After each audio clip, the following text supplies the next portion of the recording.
Hi there, I'm Tommy. This is my cancer journey, and this is episode 4. Welcome in.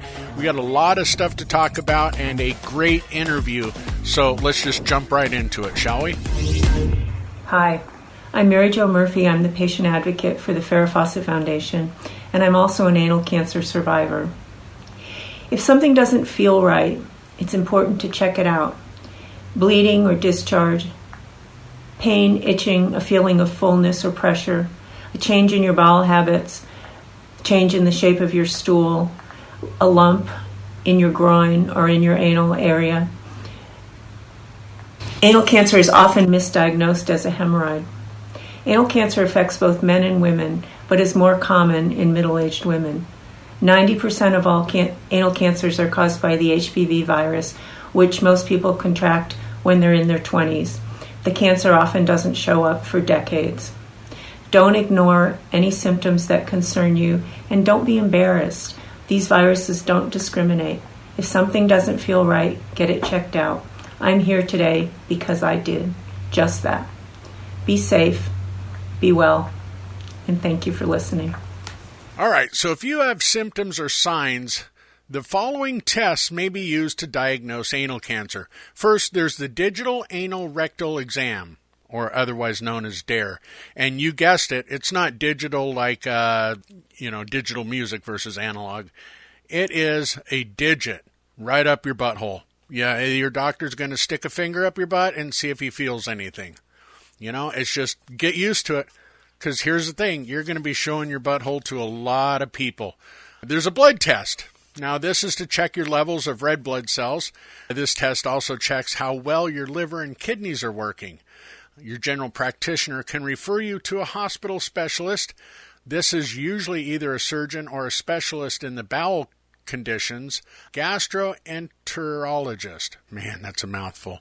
Anyway, tests at the hospital could include an anal pap test biopsy, similar to routine cervical pap test, and involves sampling cells inside the anus to detect changes and abnormalities. There's anoscopy. A tube called an anoscope is placed inside the anus, and a strong light illuminates the tissue.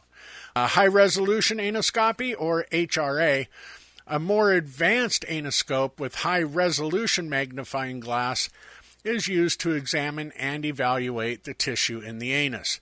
This is the most precise examination for anal cancer and precancer. If your biopsy results show anal cancer, it is likely you will have imaging tests in order to learn more information about the tumor, its size, and the location.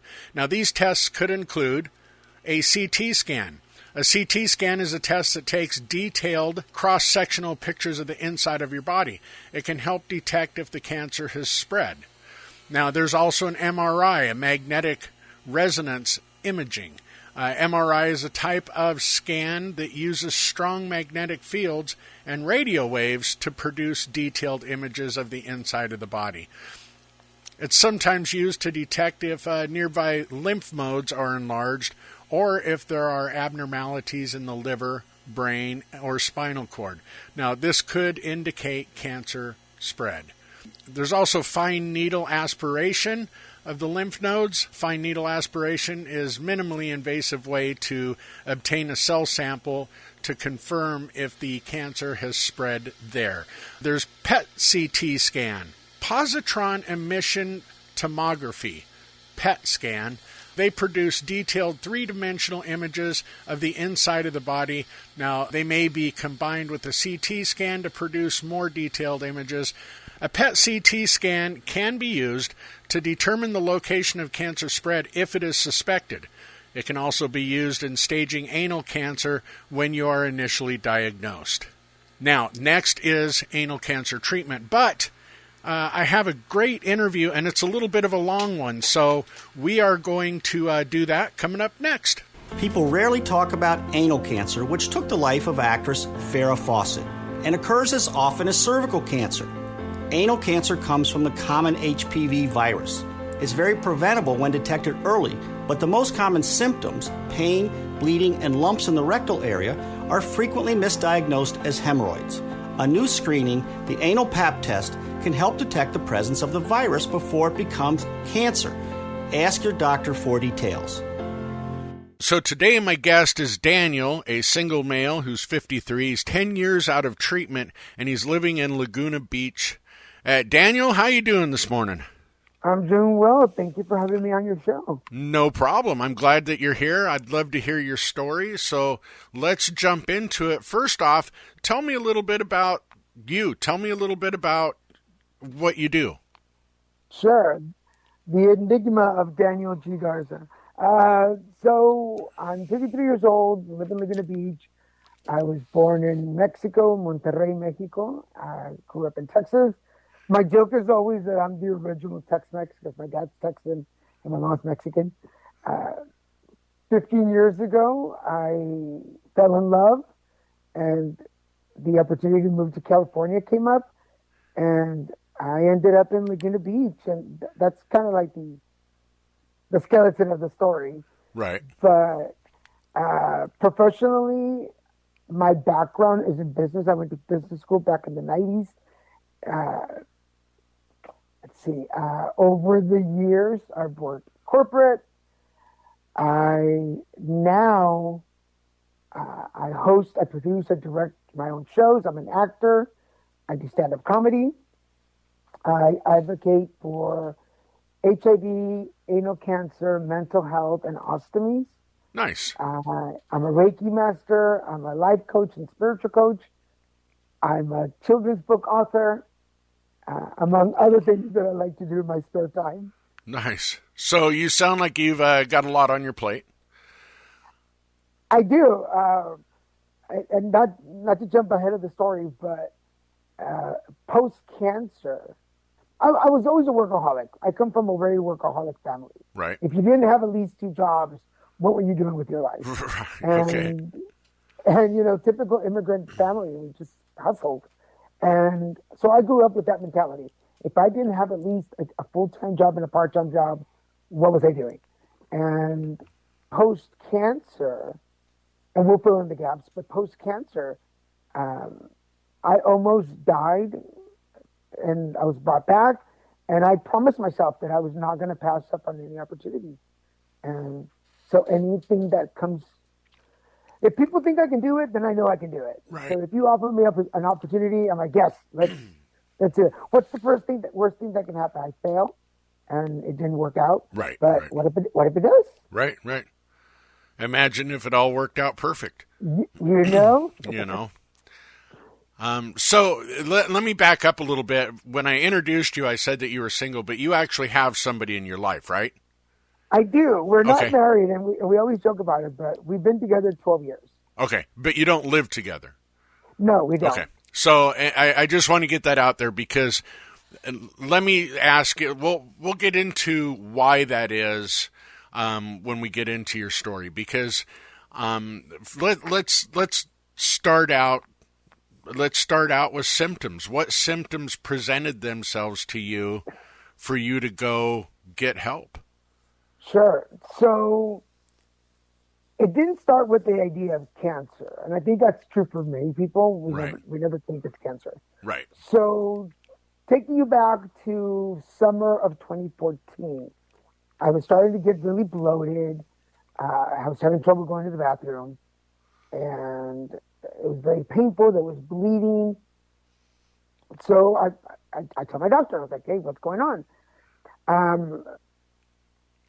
Misdiagnosis was, and there were 2 options. Number one, because I'm Latino, it was blamed on my nutrition. You're eating too much greasy food. You're not taking care of yourself. Eat better. It'll get better. Like, Right. Okay. And the second was because of my sexuality and sex.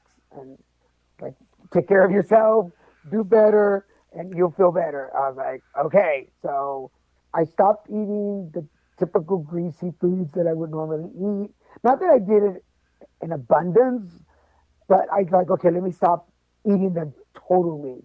Right. And let me take care of myself sexually as well. Let me stop both things. Let's stop both diagnoses or both ideas and see what happens. Right. And nothing was changing. I was still bloated.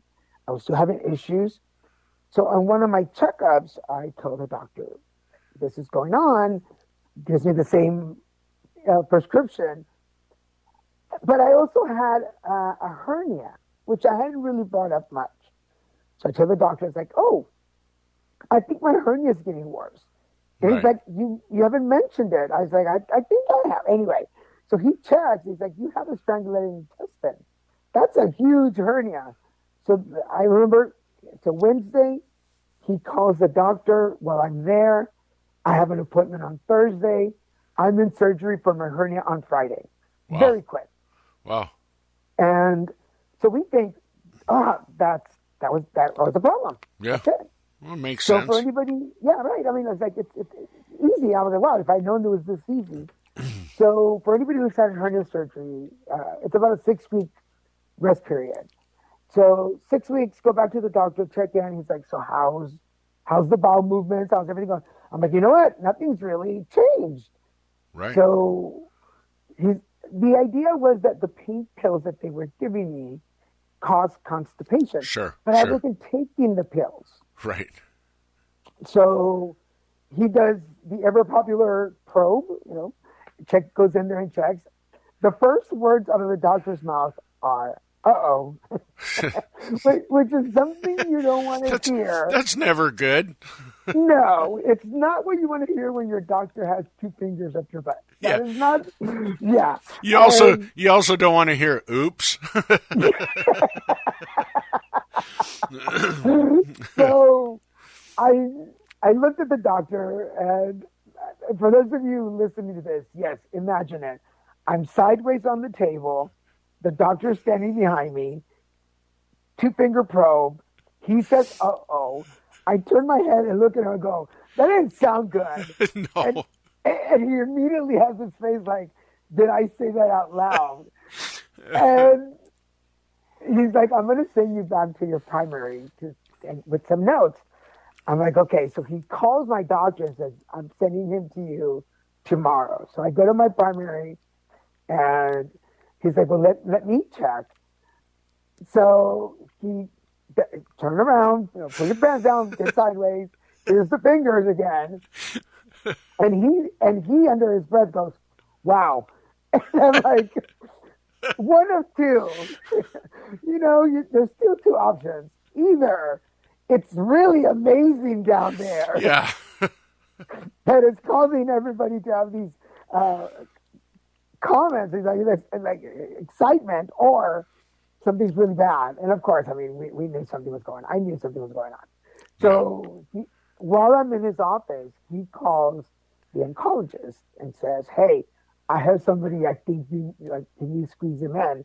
And again, he's like, I've made you an appointment, be there tomorrow. I was like, oh, wow. That's when I knew it was serious. And so I go to the oncologist. There's a longer story there for another time, but he does the same thing.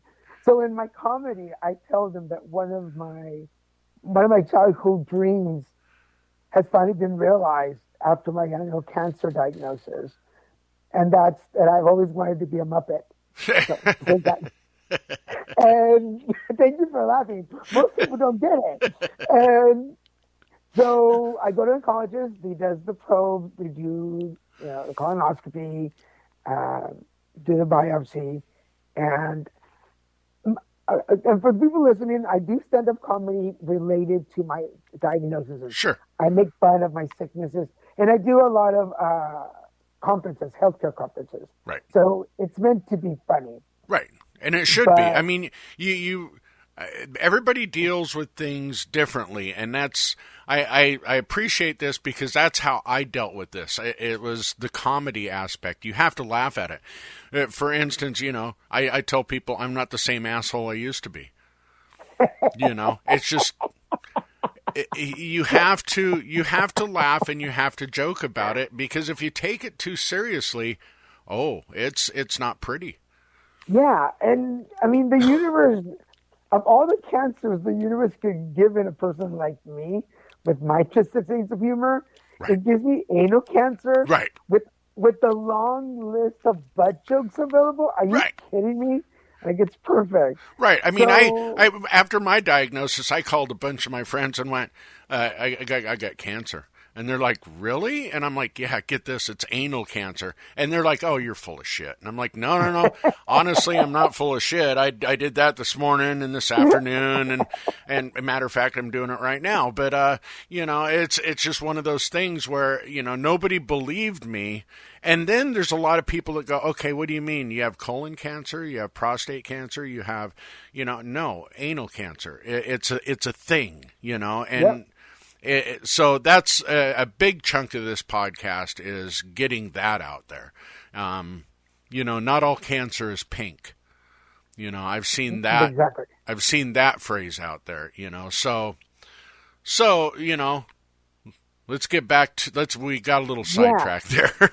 No, yeah, but you're right along with me. It's like. Every step, side note, every step of the way since I've been young. I'm also 17 years clean and sober. Oh, nice. And congratulations. So, thank you. So every step along the way, everything that the universe, God, life has thrown at me, it's always been with the wink, like, what are you going to do with this? Right. Like, how are you going to twist this around? Right. And make it work for you. Right. As I mentioned earlier, I come from a family of workaholics. And we were never victims. We were never victims of anything.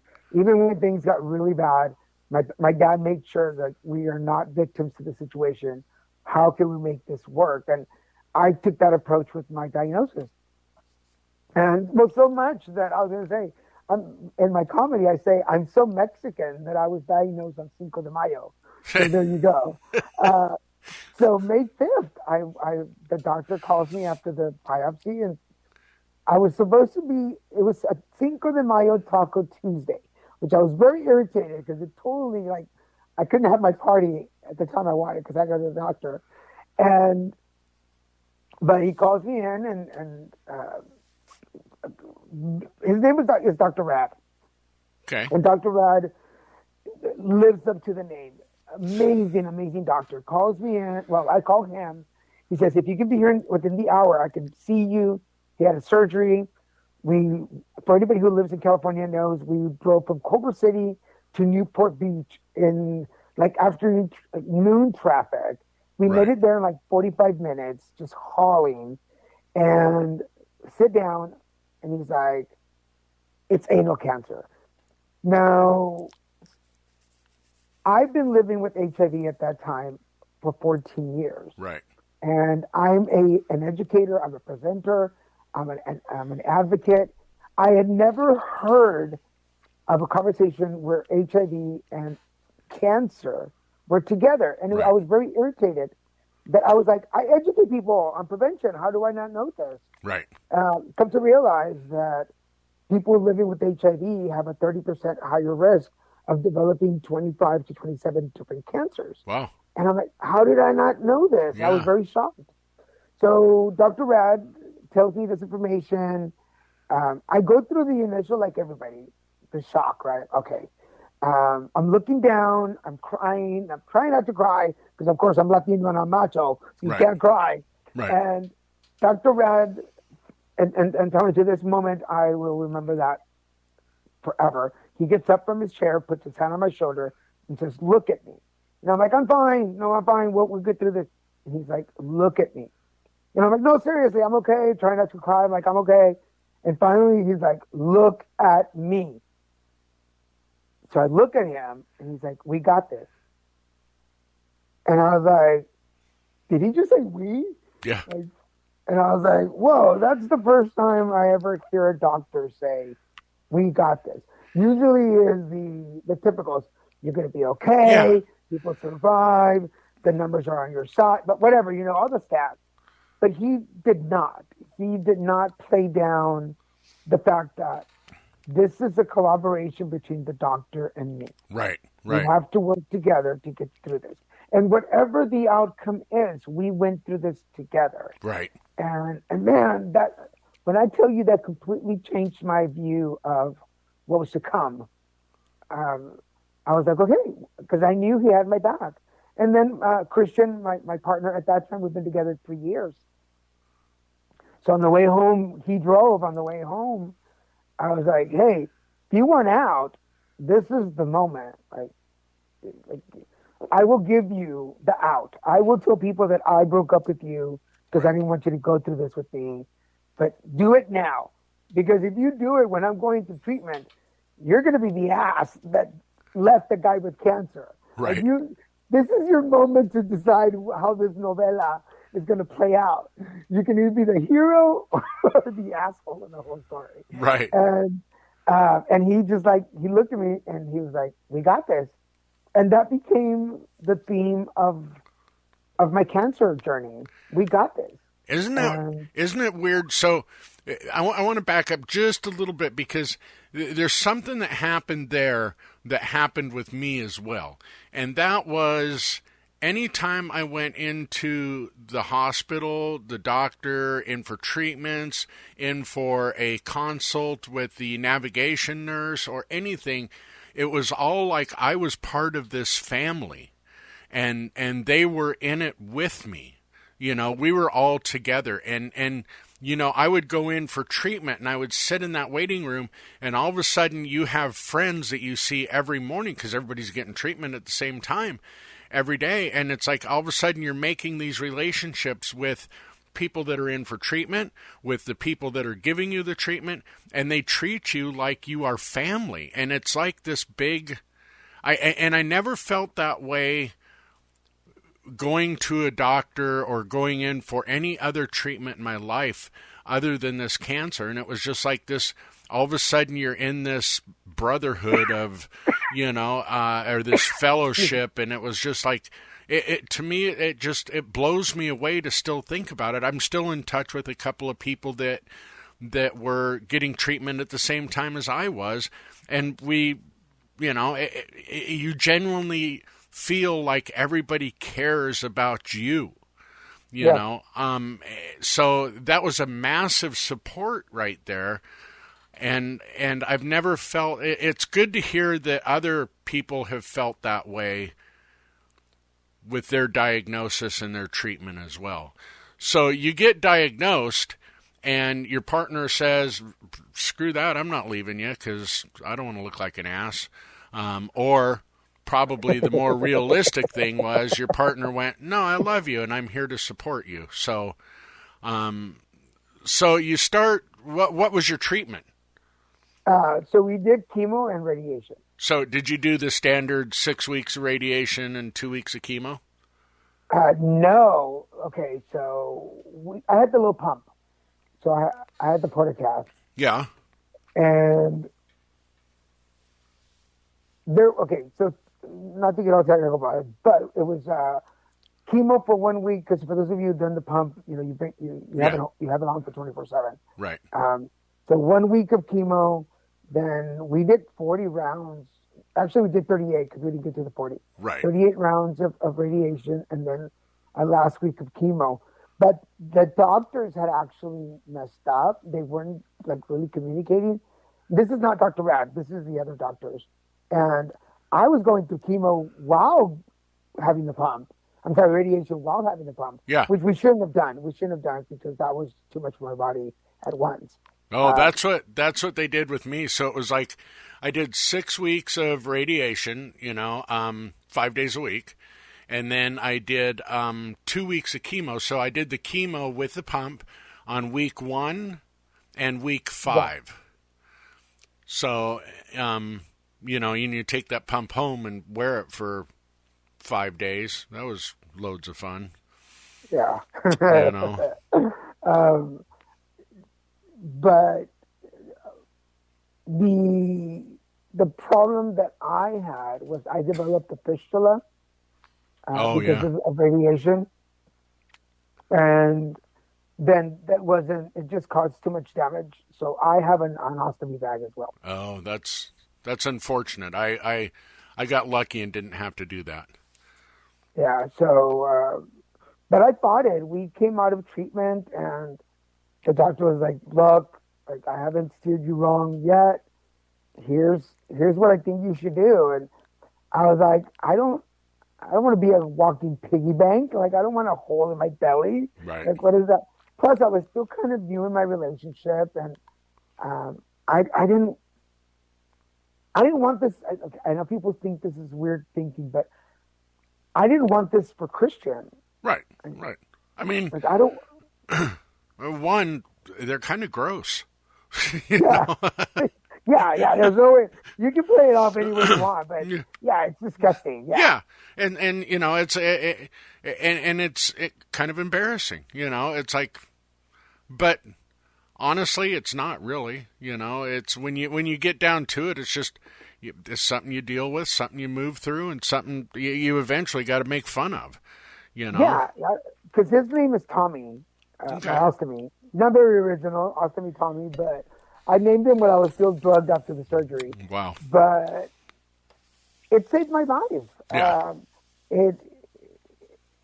Tommy has taken me to more conferences, more panels, more conversations. Right. It's connected me with people who were embarrassed and ashamed and hiding. They would see me up on stage doing a presentation, doing a panel, doing stand-up, acting in something. So my being very active with my ostomy connected me with people who were not there yet. Right. And then it allowed me to be the lighthouse that they were looking for. Sure, And sure. Not that you sign up for it. I mean, you know that. You don't sign up to be anybody's guiding light. No. But then you start to feel it. And I'm not going to lie, people. I do have a little bit of I'm a ham for attention. I require a lot. So I wouldn't be doing everything I do if it didn't. But it really does humble you. Right. At the end of the day, you're like, dang it. Like, I went out to talk about, HIV, and we ended up talking about ostomy bags, and somebody comes up to you at the end and goes, I have an ostomy bag, and thank you for being here and present. And you're like, wow, I made a difference. Yeah. My shortcoming made a difference in somebody's life. And that's when I know God is smiling at me and going, Right. You're doing good, kid. Right. You're doing good. So I will give you a silver lining to the ostomy bag. You don't shit your pants like some of us do. Tony, I haven't sat in a toilet in almost 9 years. Yeah. And the only thing that I miss is I haven't read a magazine in that long. Yeah, that or the back of a shampoo bottle. Yes, I miss reading. I miss going to a public restroom and reading what's written on the wall. Yeah. You don't get to Sure. I got to tell you, one of the most humbling experiences for me is the shitting of the pants. And, I'm 6 months out of treatment now, or even more. No, about 6 months. I ended in June. Oh, wow, okay. So, and it's like just not even 3 weeks ago, I went to a birthday party for my niece at a pizza parlor, and oh my God, I had a terrible accident. It's like my thing is since my treatment, when I got to go, and if I'm not constantly vigilant with my prescriptions and my anti-diarrheals, it's like water, and it's just one of those things. It's the mucousy discharge every now and then still happens.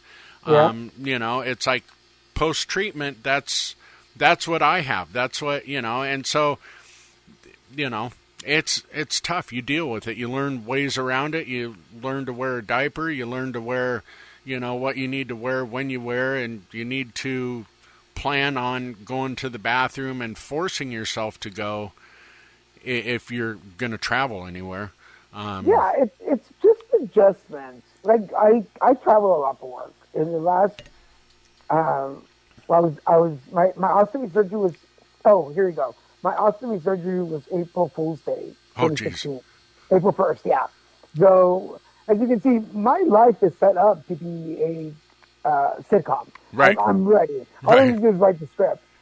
So I started really traveling again in 2017. The beginning of 2017, I started traveling for work and haven't stopped. In fact, I only stopped during the lockdown up until October of 2021, and then I was up in the air again traveling for work. But you learn to adjust. Like, Yeah. for instance, I do aisle seats. I will pay extra for an aisle seat. Right. I rather be way back in the plane next to the bathroom Sure. than in the middle or up front where I can't get to it fast. Sure. Sure. Because for anybody who has an ostomy bag, it inflates in the air. You go up and it bubbles up. Oh, I And bet. sometimes you have to go in and deflate it. And so you just find ways. I carry, because after chemo, I became lactose intolerant and I can't eat pork. So I carry lactose pills everywhere I go, because if I stop to eat somewhere and I don't know how they prep their food and they happen to have butter or milk or cream or something in it, Right. it's going to affect me. So you just pop, lactate pills like they were Pez dispenser, but you just adjust. And Yeah. well, I do. I can't say for anybody else. Yeah. I wanted to have as a regular life as I possibly could. I don't say normal anymore, because what is normal? Right. But I want to have as much of a regular life as I possibly can. And my life consists of traveling, being in front of people, doing interviews, producing my stuff. I'm always on the go, or I'm always at home working. But I had to just adjust and shift. People are like, "Oh, my whole life changed." I'm like, "Why? You don't have to change everything. Right. Just adjust the things that you need to, because that overhaul is like, who needs the stress? Right. That's like wanting to move all your belongings on a Miata from New York to Los Angeles. Right. It's not gonna happen. Right. Right. Right. So just adjust what you need Yeah. and make your life easier. I don't know. I mean, I only stress out because I want to, not because I have to sometimes. Does that make sense? It's interesting because some of my support system was a navigation nurse, and she got me in touch with a dietitian. And so the dietitian would call me because I'm a diabetic.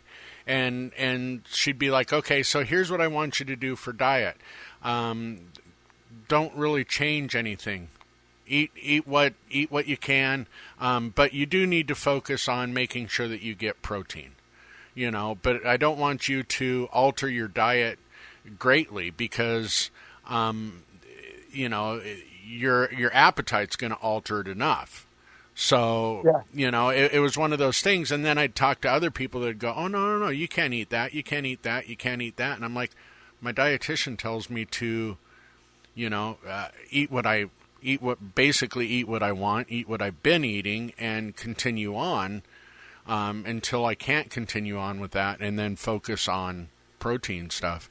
So it's weird because, everybody's story is different, everybody's journey is different, and everybody reacts differently. So in this diagnosis and all this, you talk about being HIV positive and the cancer. And are you HPV positive?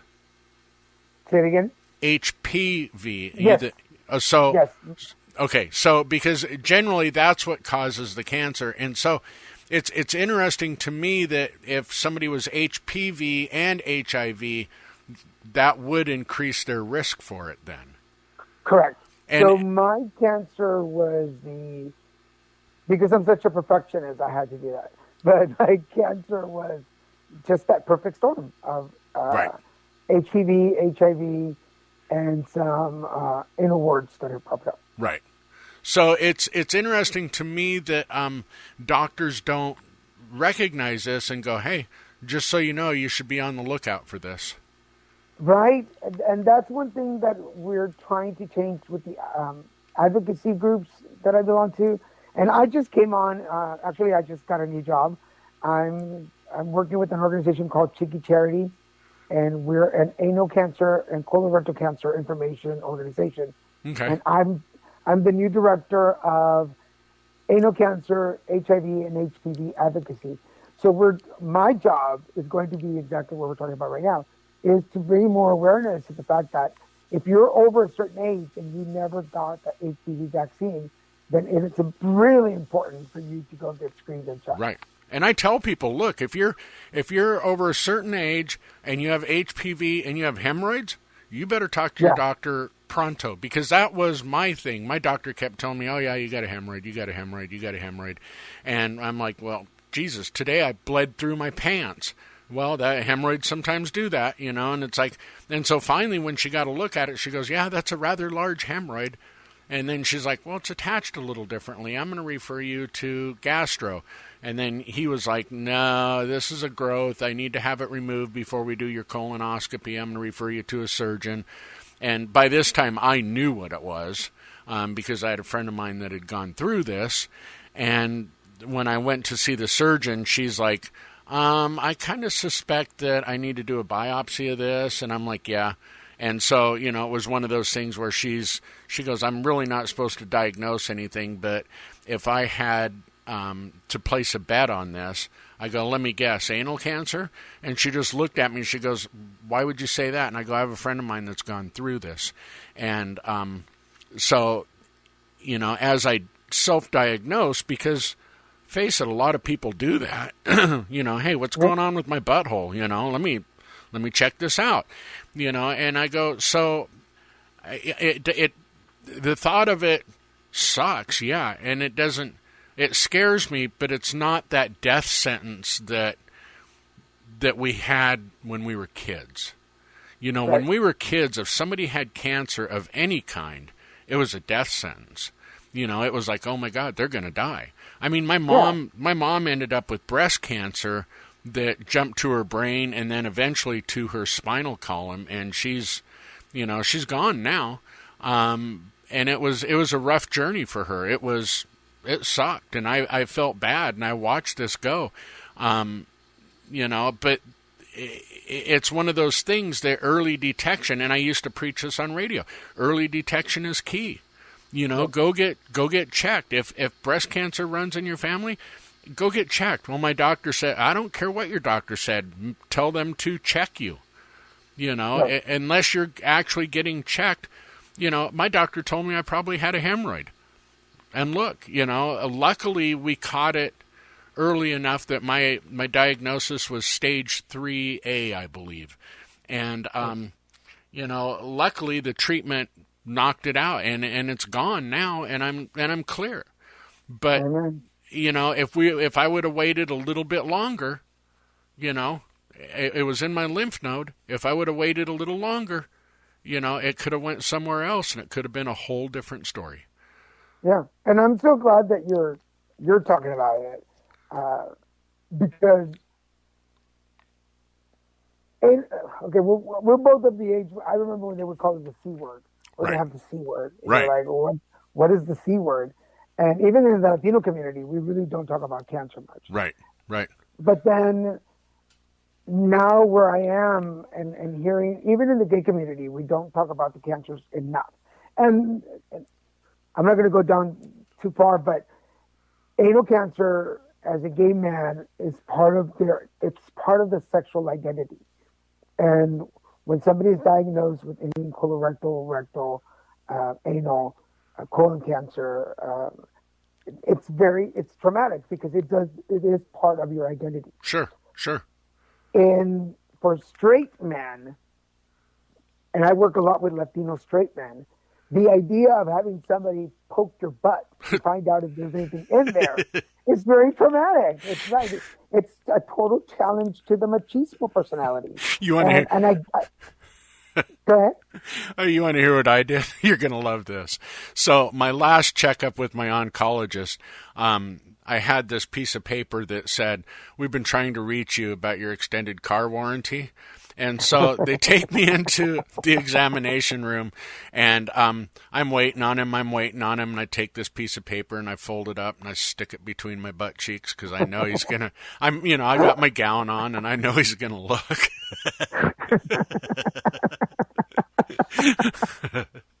I mean, you got to have fun with it. It's like all your inhibitions about your butthole go out the window. Yeah. I mean, the first time the doctor goes, hold on, I got to get my assistant to come in here and help me take a picture. It's like, seriously? And so this cute girl comes in with the camera and I'm just like, oh man, here we go. It's just like, all right, fine. You want to see my butthole? Here it is. Hey, So just tell me what magazine you're going to put the picture in. yeah. What website is it going to? Buttholes or us? But I just realized as we're talking here is that you and I could not sit next to each other at a funeral. No. We would be kicked out.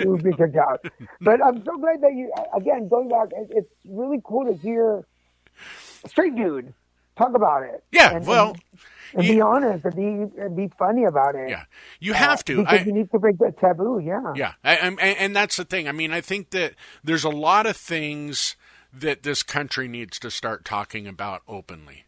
And that's for an entirely different podcast altogether. But I will say, for the purpose of this podcast, we need to be open and honest with each other and our doctors about what's going on as far as anal cancer goes. So, the more people I can tell, the more times I can get the word out there, the better off it is. Any more you think of cancer and everybody's like, oh yeah, breast cancer. And it's like, okay, fine. I get it. I saved second base a couple of times, but breast cancer isn't the only cancer out there, and I'm focused on anal cancer now. But there's also testicular cancer. There's also, there's non-Hodgkin's lymphoma. There's, the list goes on and on and on and on. And it's like, there's several things that lead to anal cancer. Let's talk about them, and let's make people aware that, this could be something you need to get treated for. And if it's caught early, that success rate is damn near 90%. Yeah. So why wouldn't you get checked early, especially if you think that you're at risk for it? Yeah. And that, a good segue, because we talk a lot about family history. And whenever you go to the doctor, one of the questions they'll always ask you is, well, is there any history in your family? Does anybody else in your family? Well, I always said no, because as far as I knew, nobody in my family had gone through cancer. Right. But then this summer, as I'm 53, this summer, I found out I'm adopted. Oh. Yeah. So throw that wrench into it. I'm like, oh, yeah. Okay. Thank you, Ancestry.com, for letting me know. So I found this whole batch of cousins that I didn't know. And, asking questions, we found out that they're my blood relatives. Right.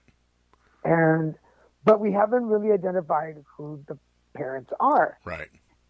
And so now I'm working with them to figure out, like, who had cancer, is there cancer in the family history? Sure. And that added a new level to my advocacy, because I'm not just advocating for anal cancer. Now I'm also advocating for the LGBTQIA community that doesn't have a connection with their family. Right. And doesn't have access to that family history. Right. I'm also advocating for adoptees who don't know their family history. And because of the timelines, or because my adoption was in Mexico. Right. So my tagline for that, I always was like, we need to talk about immigrants who leave their medical history at the border, because usually they don't bring their medical history. Right. And so there's all these other levels now that I've included. But like I said at the beginning, I've always said that advocacy, you don't go into advocacy. Advocacy calls you. It's like Charlie's Angels. Charlie just calls you. Right. Agreed. And you work. You don't ask questions. Right. You just get to work. Right. Agreed. And that's kind of how this whole podcast and this whole, that's how cancer has changed me. Yeah. And you stop aggression with Man After Cancer and the Gathering of the Wolves. Yeah. It's not about. I wish everything in the world was like this, but there's something about cancer that you stop looking at the color of people's skin. You stop looking at their religion, their sexuality. It's like, you had cancer, and you had the same cancer I did. So you know what we went through. Right. So that's going to bond us. That's like we're butt brothers now. Sure. Yeah. You know. And nobody else understands. I mean, I don't understand colorectal cancer. I don't understand breast cancer. I know anal cancer. Mm-hmm. And because so few people talk about it, when you do find somebody, you're like, we're bonded now, dude. Yeah. Like we're best friends. We're family. You don't know this now, but Yeah. And I don't know. You just have to. I wouldn't have gone through it had I not had first the support of everything around me, people, God, the universe. I wouldn't have gone through it if I didn't have the comedy of it. Mm-hmm. And I definitely would not have gone through it had it not been for the people that reached out to me and said, "Can we talk?" Yeah. And I was like, "Oh, yes, please." Yeah. So and this is, I mean, here we are talking about it. So I found this very therapeutic as well. You know, you find those family members that you can relate with, and that's what you are now, is your family. We're a butt cancer family. And you have other families that you relate with as well. I mean, of course, but this one is kind of a special little bond where I don't think a lot of people understand what we've went through and the extent of what we've went through. You know, it's like, you know, when you can look at somebody and go, "Oh my God, I was in Safeway and talking to these people, and when I got home, I realized I had a big old fucking bloody spot on my ass because I bled through my pants." You know, Yeah. So, and the other person go, I totally understand that. You know, I totally get it. You know, it's like, yeah, it's interesting. So after your treatment and after it's all said and done, and I guess we've already kind of answered this, you know, how has that changed your life? And it's called you to an advocacy. Let me tell you this. If you send me all the links to your groups and your advocacy group, I will post them along with this podcast in the comments. Okay. So that, you know, people are going, "Oh, hey, I'd like to check that out. I'd like to, you know, be part of that, or I'd like to, you know, learn more." So those links will be down there. Let me ask you this. So was there a silver lining in any of it? Was there a silver lining in my cancer diagnosis? Yeah. Your diagnosis, your journey afterwards. I mean, what's your takeaway from it? You know, yes, and not just one. And of course, it's me, so they can't be just one. I have to be extra. Right. But number one, it made me realize how freaking resilient and strong I was. Post chemo, post radiation, I went down to 123 pounds. I was in a wheelchair for a couple of weeks. Oh, wow. I couldn't walk. And I bounced back, and I feel better now than I've ever had in my life. So I found the inner strength that I hadn't before, and that was really cool. Number two, it made me more aware of my surroundings, and not just about like what's happening in the world. It just made me more in touch with the people around me. Sure. It gave me permission to stop and actually listen. In AA, they tell you a lot, like shut up, sit down, shut up, and listen. But I never really did. But cancer, it's made me stop, because I'll be at an event, I'll be at a conference, I'll be at a booth working, and people want to share their stories, and they're looking for that connection. And somehow you're the battery that turns it all on. Right. And that's amazing. That is such a responsibility and a gift. So the second part of this is it gave me permission to just listen. Sometimes folks don't need you to save them. They don't want a solution. They don't want answers. They just want to tell their story. Yeah. And I got to do that. I get to do that. I was just in Palm Springs for an event, and I don't think I really said anything other than who we were. And people just shared their story. And all they wanted was a shake of the hand, a hug. Mm-hmm. You're looking great. That's it. Yeah. They didn't want my suggestions. They didn't want my post-treatment story. They just wanted to be heard and to be blessed, because it is a blessing. I'm sure. To have God go, Garza, I'm going to put you in a spot where you're going to be that guiding light where people need to come ashore and just share their story. And I was like, dude, if that's what you need me to do, I'm on. I just bring it. And then third, I think it made me love the people that are in my ripple effect, the people that are surrounding me, my best friends, my partner, my family. Like, it made me love more, because I almost died 3 times post-cancer. I had some complications and I almost died, and I was brought back. Yeah, spoiler alert, I lived.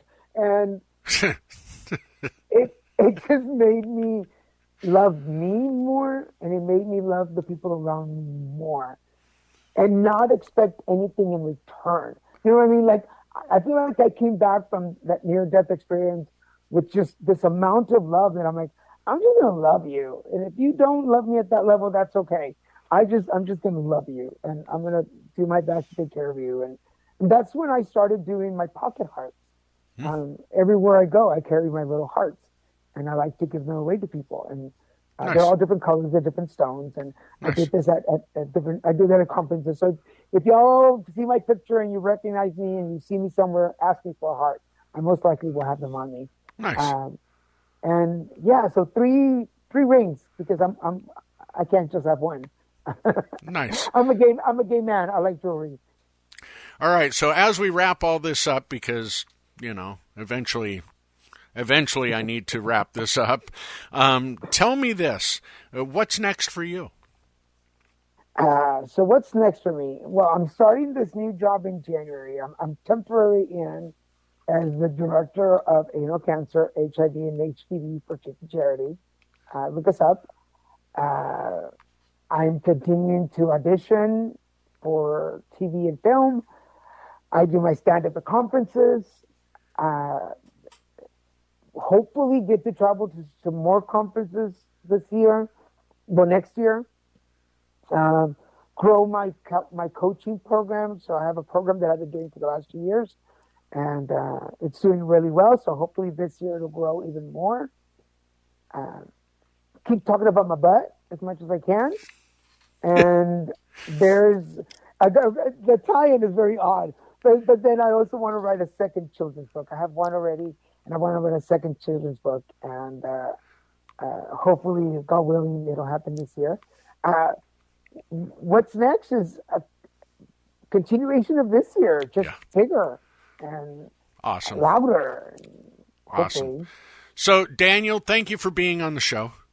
And I look forward to you coming back on the show, because there's still a bunch of stuff we need to talk about. In the meantime, I will post all of Daniel's links down below in the description of this podcast. And if you need to get a hold of Daniel, do you want to send me an email address, and I will pass that on as well? I sure will. And I give it away to everybody. So it's really easy. It's my name, Daniel G. Garza, at hotmail.com. I've kept that one forever. So feel free to reach out there. All right. Daniel, once again, thanks for being on the show. My pleasure. Thank you for having me. All right, so that's going to wrap up this week's episode. Join us next week. We will talk a little bit about anal cancer treatments, and hopefully I have another interview with a great young lady. You're going to love it. So hopefully these aren't running too long and you're okay with it. Please go down there, click the like, click the subscribe, and leave me a comment. It really does help. So, and if you want your story on here, all you got to do is reach out, and eventually I'll get to you. So until then, be good.